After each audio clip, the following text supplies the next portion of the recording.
All right, let's get this thing kicked off here. My name's Ryan Dom. I'm a founder of INA. If you were here in person, our booth's over there in the corner, so you should definitely check us out afterwards. I'll give you a little, sneak peek at what we're doing here, at least during the talk, which should be pretty fun because it's all about holograms. So let's dive in. So the title of the talk, How Holograms Make Better Video. This is going to be primarily focused on using 3D holograms in production. Okay. There's a lot of other applications for that. Hold the questions till the end. If I blaze through this, we'll have time for Q&A. And if not, just find me afterwards. So what the heck do I mean by a hologram? Well, here's an example. This is a single still frame from one of our video holograms, and we're just moving around in 3D after the fact. It looks very photorealistic, looks very, very fun. And you have a lot of control over the image when you've got it naturally captured in 3D. So that's just a little teaser. What we're going to cover in this talk is what exactly I mean by holograms, what they can be used for. Then we're going to get into a little bit of how they work, get a little nerdy. And finally, hope to give you a little bit of information about how to tell if a hologram is good or not. Because they're different. It's different from 2D. Okay, right off the bat, what are we even talking about with holograms here? They are, to me, when I use that term, I'm talking about fully 3D assets that are captured with cameras and are very, very high quality. I'm open to new terms, by the way. Holograms are a little overloaded, but, hopefully at least evocatively describes what we're talking about here. What I am not talking about is the display side. I'm not talking about the Tupac thing. I'm not talking about 2D projection, that silly box thing. Like, those are not holographic. Those are not holograms. They're kind of just little smoke and mirrors tricks. Now, these digital holograms I'm talking about are not actually all that new. If you've been following this sort of obscure space, it's been over 10 years there have been commercial productions making 3D videos of the real world. It's just 10 years ago, it looked kind of awful. It was really, put a fine point on it. It looked terrible. They tended to be shot on green screens with very flat lighting. The result tended to look like kind of a bad video game character. And consequently, they got used really mostly for backgrounds in films or for kind of weird little exotic projects. Today, the technology has advanced significantly, and we're actually able to do stuff that looks more like a camera, stuff that belongs in the frame and is a little bit more directly useful to general video production. And that's sort of, I think, what's exciting and interesting about 2026 and why holograms are now relevant. Now, one of the big changes is how we encode these things in 3D. 10 years ago, you were making a video game character. You were making polygon meshes and sticking RGB textures on them, add in some noise and some capture problems, and you tended to have a bad video game character. One of the several revolutions in 3D imaging in the last 10 years has been the development of Gaussian splats. Most of this talk will focus on splats. It's not the only thing out there, okay?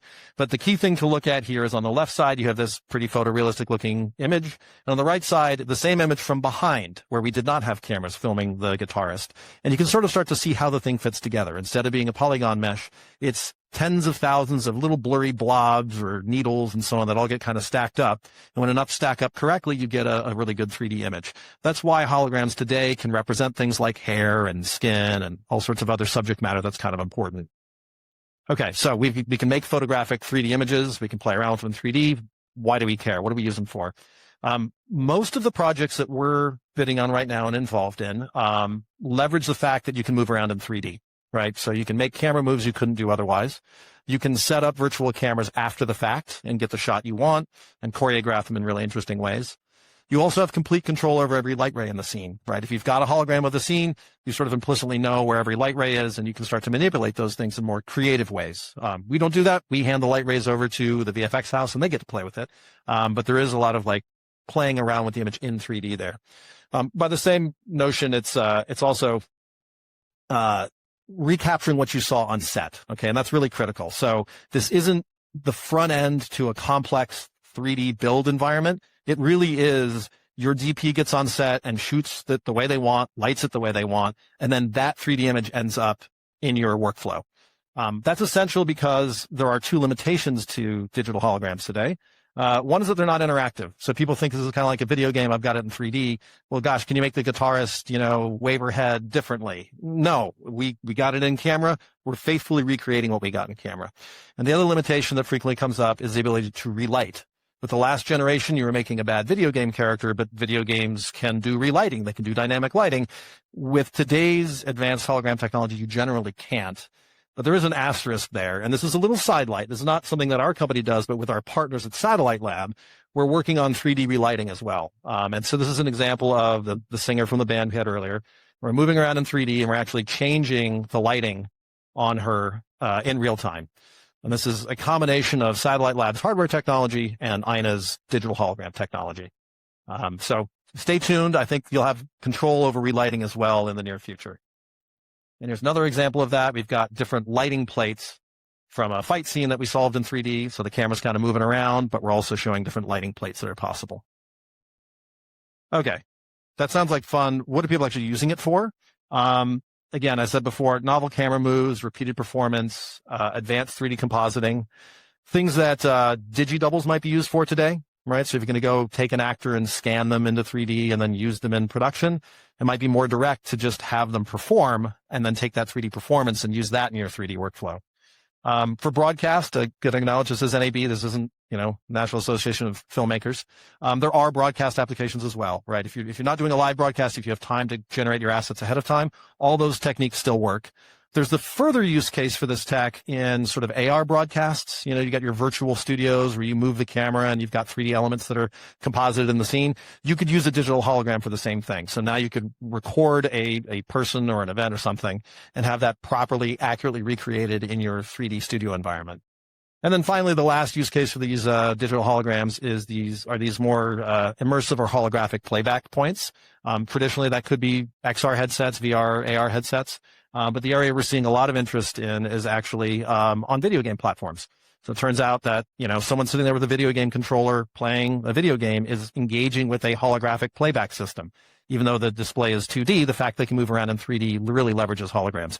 So I think we're going to see some live action content being pushed into video game platforms over the next couple of years via these digital holograms. So that's kind of the why. Now let's get a little nerdy. Let's talk about how we're actually making these holograms. We're going to cover a few steps here. Capture, that's actually my department. I'm the camera guy. Then we talk a little bit about what a 3D solve is. Very, very little bit about post. And then, we'll just briefly mention what playback and rendering looks like. So capture. Capture with Ina anyway looks very much like a regular 2D set, but with just a really irresponsible amount of equipment. It's regular cameras, regular lights, and then just lots and lots and lots of cameras and lots of data. Not much more to say about that. It is truly like being on set. The data you'll see in the caption there, we do produce about 300 terabytes an hour. So that is we'll call that a challenge. But that's what it takes to make a really high quality hologram, right now in 2026. Now the 3D solve is the really sophisticated part. This video I'm about to show you is not from us. It's from a research paper. And it shows actually how these systems all work under the hood. As you start with sort of a random collection of splats, and then you use AI tools to train and understand the best 3D shape that would actually explain every single video stream that you handed it. And so it starts out looking really crazy and it gradually converges onto something that looks photorealistic. So that's actually what's going on in the cloud when we process our stuff. And if it's enough footage and enough sophisticated algorithms, you can get a really, really good result. Post is evolving. Post is definitely evolving. So there's kind of two broad ways to do it. There are native workflows for manipulating splats. You can get plugins from most major packages, and you work directly with the splats in your 3D environment. So it's, native for 3D environments. And that's great. We certainly have a lot of people interested in that. A lot of people building their own native workflows too at the big VFX houses. But then there's also the online offline. We can do a slower render, not real time, that renders out into a 2D frame that gives you RGB plus alpha and plus depth. And that ends up being a really, really nice asset you can then fit into your 2D compositing stack. Because we're also carrying along that depth data, which helps with, some 2D VFX and compositing workflows. And then finally, playback. There's really two broad categories here. Either it's real time or it's not. So if you go to our booth later, you'll be able to see we've got some real-time demos running on laptops. They could run on mobile phones. They're very lightweight. But then for VFX workflows, things that end up in 2D, we can do a much slower render and get much, much higher quality. I will say that for the interactive experiences where you want to drop the 3D asset directly into an experience like a video game, it looks a lot like authoring a video game. You have engineers talking about optimizing, polygons in the background, worried about your compute envelope and everything else. It's a little orthogonal to traditional 2D workflows and video workflows, but it's worth mentioning because if you're starting to play with holograms and you want to do like interactive experiences, you're going to have to play with that. Okay. That's a little bit of background on how they look like. I'm going to talk to you about how to recognize a good hologram, because there are some things about holograms that look like problems in 2D, and then there's others that are unique to holograms themselves. For starters, if you see a hologram demo and it avoids all of this hard subject matter, you don't actually know if the software producing it is any good. And the subject matter is pretty straightforward. Fine details, right? Holograms tend to struggle with that. So if the hologram doesn't look super sharp, that's not a good hologram. Thin structures, if they don't have fine things in there, they're deliberately avoiding it. You tend to look at hair, especially. 10 years ago, every demo that was out there went through extreme lengths not to have hair in the shot. A lot of bald guys in holograms. And there was one notorious one that had Michael Bolton in it. But he stepped out of a shower wearing a shower cap. So it's like if they're going out of their way not to show you hair, it's probably not great. Relatedly, transparency and translucency are a big deal. It tends to be a little harder to capture, harder to reconstruct. If they're giving you flat lit holograms, they're not very good at making holograms. The other two areas that can be big problems would be fast motion. If you get a lot of motion blur, some algorithms kind of puke on that. And finally, shadows. If the images are dark and they're noisy, sometimes they won't reconstruct well, unless, the company really knows what they're doing. The category of artifacts that you will see in holograms that don't exist elsewhere mostly tend to relate to how we represent the 3D image. So for the purposes of this talk, we're mostly talking about splats. You'll tend to see errors in sort of splat space. One is that the edges will not be very stable, right? You'll see that the things kind of flicker. You'll see temporal instabilities. Things will sort of like the brightness will sort of fluctuate up and down. And then finally, you'll just see weird splats all over the place if it's a bad solve. Sometimes called floaters. They'll be just blobs floating in 3D space. And other times you'll see this sort of splattiness. Instead of looking like a photographic image, it'll look like it's built up from lots of little splats. And this wouldn't be, a good talk or a good explanation if I didn't show you some of our own really, really bad errors. So this is from a partial solve. So we didn't solve it all the way. I showed you that there was it's sort of gradually converged on something looking really photographic. Well, we stopped this one halfway so you could see what a bad splat looks like. And you can see it's unstable. There's sort of crawling splats all over the place, right? Doesn't look very realistic. And then to really emphasize the edge stability, I decided to zoom in real close on one of these and see if you can see that edge kind of warbling there. That's like a hallmark of a not great splat solve. Now, it would be terrible for me to end on artifacts. I want to show you a couple of our more interesting good solves we have here. This was shot in slow-mo. Like I said, we use V-Raptors. We can shoot at hundreds of frames a second. So this is a slow-mo of a guy doing a backflip. Very clean, super sharp, really nice. You'll see it's temporally very stable. The edges are very stable. It looks nice and photographic. And then the last is a fully produced example of what you can do with splats. So we filmed this local metal band in LA. And the DP worked with a firm in the UK to produce a full music video out of it. Every single shot you're seeing here originated as a hologram. And they went in and used virtual cameras to reshoot everything and cut it all together. Basically had complete control over the image in post. So there was literally one take. And I apologize for having a little technical difficulty on the HDMI there. It's just because the splat is so awesome. The holograms are so cool. That we can't handle it. So anyway, that's the punchline here. It is very early days for splats. As I was talking with some of you guys before the talk, this is early days. It's going to become more accessible. I'm not suggesting you all go out and buy 75 cameras tomorrow. I think over time, the requirements are going to drop. The quality will continue to go up. So consider this a little bit of a taste of the future of native 3D production. But invite you to come by our booth, check out what we got. We got a few more demos there we can show you and certainly longer conversations. And then if you're in the LA area, our studio's out in Santa Monica. We'd love to host filmmakers there, talk shop, show you what we're doing. And to the extent you can, I'd suggest get your hands dirty. Video splats are somewhat inaccessible today. You actually can make a single still image splat just by scanning things with like a DSLR. And that's actually super accessible. If you want to get your hands dirty, play around a little bit, I'd suggest, looking around for that stuff. Happy to share some thoughts on that later. I think I drank enough caffeine that we blazed through those things pretty quickly. No, we did not. Did we? Yes. We have time for Q&A now? I think we're good, right? Yeah.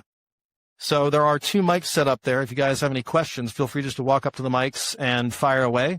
I can't promise I'll have a good answer, but I'll probably have an answer. 2 questions. 1 question. Are you a hologram? No way to tell. That good.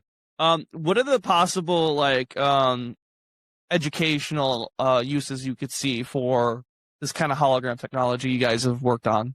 I think everything, honestly. I mean, if you need to understand the shape of things or understand them in 3D, like really having a 3D experience is better than trying to watch something on a flat screen. And I've got a couple anecdotes about this one. There was the Australian college education system, forget the exact acronym, actually had a program that was doing vocational training in VR. Now, their holograms were all just video game engine stuff, but they were teaching like welding and forget some other like trade type stuff. And you would get into a VR headset and you get a virtual welding gun and you just get tons of time in 3D, going through the motions, doing all the safety checklists, all that jazz.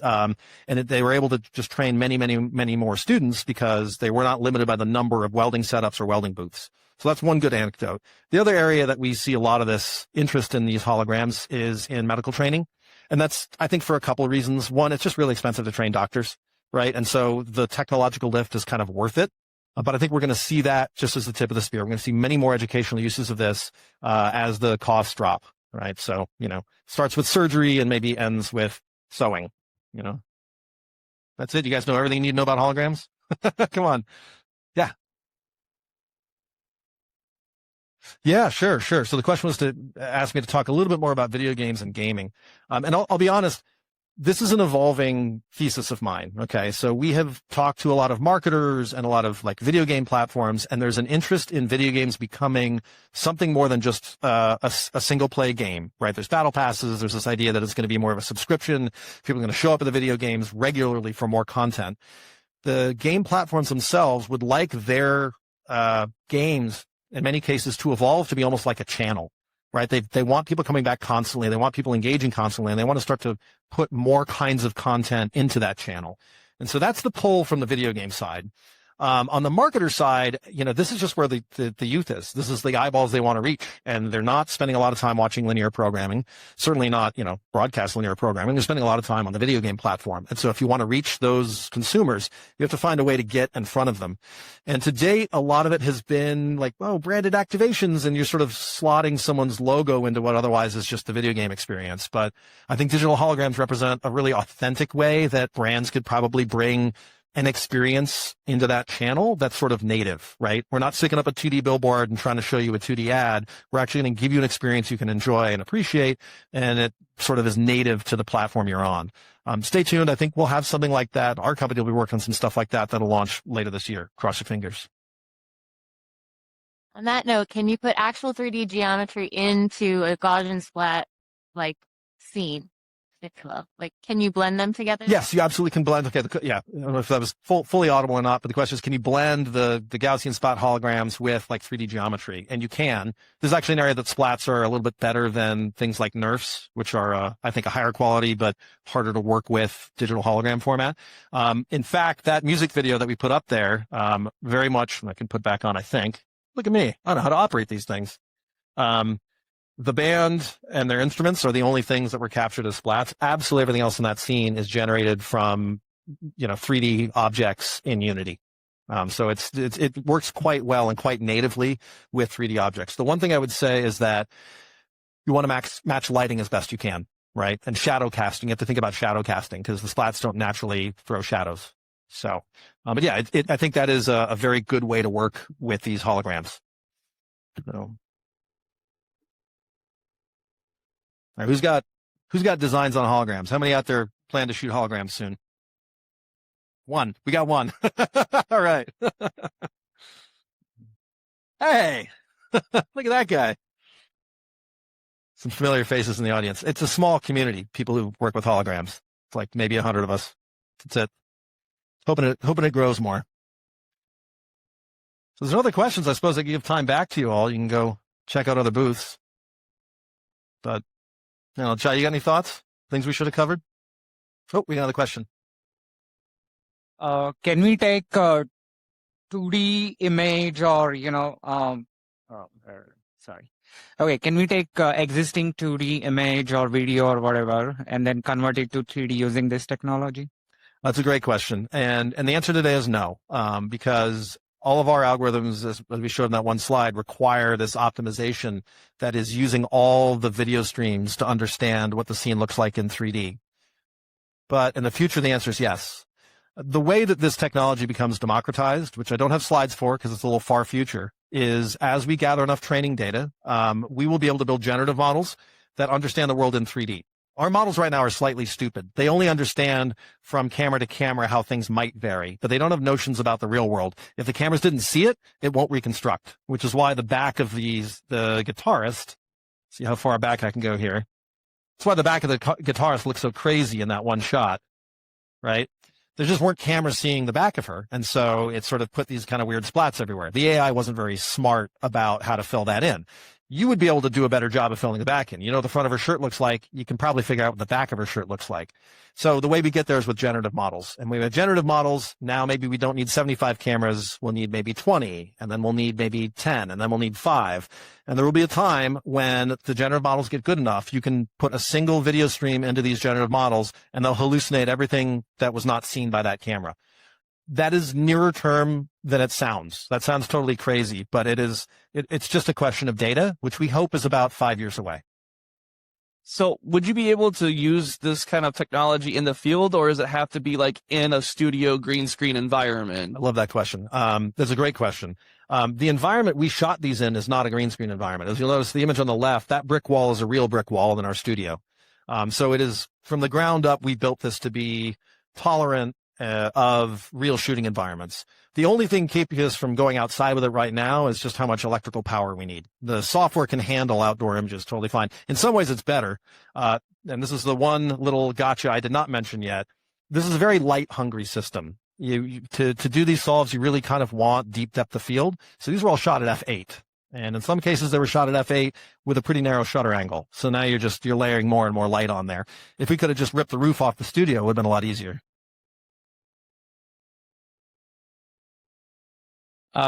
Sort of following up on that, can you imagine a world where there are maybe lower fidelity but crowdsourced, where maybe you're at a concert and you have continually coming in different angles from from people holding their phones, and that as you get that in, you get maybe not quite as good as a studio produced one, but something like that? Yeah, we have actually made that pitch in meetings, and have looked into it, and there's some work to be done before that's viable. But it is not out of the question even today, frankly. Like if the right group came to us, we would put together a project like that. We could do that. Give me 6 months. Yeah. So yeah, absolutely possible. I also would point out that there's actually a little bit of precedent for that. Microsoft had a project called Photosynth. And one of the things they demonstrated in the original research paper was they crowdsourced photos of landmarks around the world, and they're able to reconstruct landmarks in 3D just because so many tourists had taken photos of them. So it's an idea that's out there, but I think the time is very soon. So you talk about democratization. I was wondering, what does the landscape for like standardization and storage and compression look like? Yeah, that's a great question too. It's a bit of a mess. It's kind of a wild, wild west. And I was involved in the standards body almost 10 years ago trying to like formalize these things. And one of my takeaways was, wow, it's way too early. And I even feel like right now it might be a little bit too early. Everyone's standardizing on these splats. There's a lot of momentum behind them because they're tractable, because they're a little more tolerant of slightly lower quality capture than some other 3D solves are. But it's still a very, very quickly moving landscape. And I can't assert that we're going to be in splat land forever. There's some other promising research papers that are out there. That said, people are working on that. We've flirted with the idea of getting a little more involved with some of the standards bodies. I suspect, though, that the standards bodies that come out of the film and television arena are actually not going to be as important as the ones that come out of the graphics and software and processing, like Kronos Group, for example. We'll probably have a little more weight on these things. On some level, that's the hardware that has to work, right? It's all being run on GPUs. So if NVIDIA says it's got to look a certain way, it probably looks a certain way. But it's still really early. Covered a lot of ground there. We got the standards bodies. That's impressive, Is there any advantage to using a 360 camera over a regular set of cameras? There are some significant disadvantages to using 360 cameras, not the least of which is, it's going to be resolution. Optics are a big deal. So you tend to get, especially with fisheye cameras, you tend to get a lot of lateral chromatic aberration. There's the general degradation of image quality. That said, if you can capture all of the surroundings, you can actually have much more interesting and rich holograms. There have been experiments around wide angle capture, like fisheye lens capture for these types of solves in the past. In fact, Paul Debevec did a lot of work at Google on that end. There's an open source data set if you want to go check it out. It's on GitHub somewhere that he shot like, I don't know, 4 or 5 years ago. That said, for my money today, the solves are going to work better if you just use lots of cameras and just splay them outward. On some level, we're processing this thing a pixel at a time. Literally, the optimization is just passing up 1 pixel at a time. The fact that all the pixels came from a 360 camera and therefore are all correlated with one another actually doesn't help you as much as you think. It does make your capture surface more compact. I'd say that's the primary advantage. You can, sample an entire photosphere from a single camera. That is nice. But if I had to build a 360 rig today that captured like a hologram of everything around us, I would start with rectilinear lenses and more cameras. But that's a 2026 thing. Yeah. I heard that Zillow and like Google Maps are starting to capture large areas. Yeah. And like the drones, like do you use, one that the battery might die faster because, the 360 will go capture more, like that kind of thing? Yeah, drones are a special case. They play nice with 360 cameras anyway. So there are some advantages there. You would get higher quality if your drone was big enough, having like 5, wide angle lenses instead of a single fisheye. But again, you're payload constrained. So 360 cameras might make sense in that context. But, I'm the camera guy. So I'm always going to want to have sharper lenses on there. I need to have, that's my bias. I have another Please. rendering question. I know everything's up and coming, and depending on what your output is, like video game is going to ultimately end up in a different space than, some kind of like music video. Is there a particular 3D program, like I know Gaussian splats are not heavy to render, but is real-time rendering like Unreal going to have an advantage over something like Blender or Maya? The reality is in Unreal, in Unity, and all these other packages, we're running our own renderer. So we're not actually using the game engine to render the hologram itself. I believe Epic announced they're coming out with a native splat renderer, but it only does still images. It doesn't do video. So even today, you need to use some third-party plugin if you want to do video splats in those engines, and they basically become a glorified compositor for you. And so the question is, how fast does our shader code run, whether it's in Maya or Unity or Unreal? And the answer is pretty much the same. It's more about the compute hardware it's on. Thank you. Cheers. All right, I actually don't know how much more time we have. When are you guys going to kick me out of here? I have a couple more minutes. Probably got time for a couple more questions. So a lot of what you've discussed has been holograms more in like a post-production sense or maybe like video games. And I know at the beginning of your slide, you talked about the smoke and mirrors and what's actually considered as a hologram. When we look at holograms in a live event production environment, how can we begin to implement that? And what is the industry trend leaning towards for that type of production? Wow. I wish I had more than 3 minutes to respond to that. That is a fantastic question. This actually comes up a lot. Excuse me. One area that people really want to talk about holograms is how can we do events? How can we get in front of like large crowds and large audiences? And the problem universally is playback, right? So, most of our projects are actually ending up in 2D. We're using this 3D image as a VFX tool and we're making a movie or a TV show or something. If we're doing things that are natively landing on holographic displays, the closest thing today is a VR headset, right? Because you can move all around and then the hologram reacts to you. My assertion is a VR headset is a holographic playback engine, but it's totally inappropriate for live events, right? We're not going to people in VR headsets. That's awful. So the actual playback tools are, I would say, not really quite there yet. We have some prototypes of panel displays that put on holograms. Maybe if you check back on our booth by the end of the week, we might have something we can show. But they're like very prototypey, and they're also not really a live event type of situation. Now, that having been said, I kind of said this Tupac's not a digital hologram. The reality is, if you're trying to put a hologram up on stage, 2D is fine, right? Like, I'm not going to see any parallax if I move around in my seat. It's going to look 2D to me fundamentally, right?